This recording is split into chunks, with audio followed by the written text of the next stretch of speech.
If you've watched this whole timekeeping tutorial, at this point, you're probably holding your head and saying, oh my goodness, what do I do? This is all so hard. And part of the point of this lecture was just to let you know that it's a really hard problem and you should not dive in without realizing what you're getting yourself into. The most practical advice is as soon as you need to worry about accuracy at all, what external time is, you should use validated timekeeping libraries that you got from a trusted third party.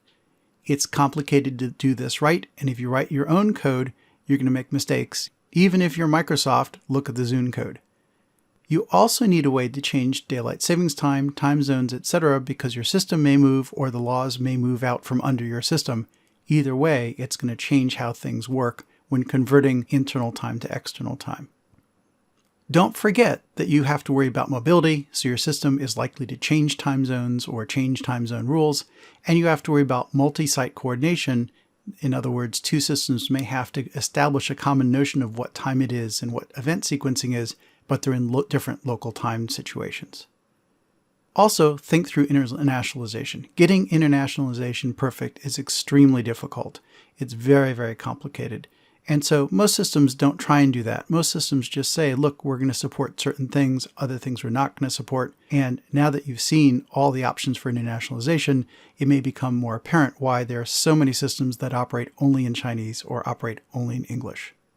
The timekeeping pitfalls are plentiful, but at a high level, there's three to really worry about.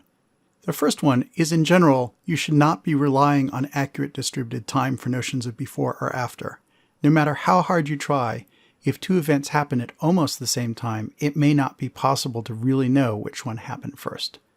Another pitfall is putting in hard-coded changeable time rules such as fixed daylight savings times burned into the program or time zones that are burned into the program, because that stuff changes every time a government decides to change it.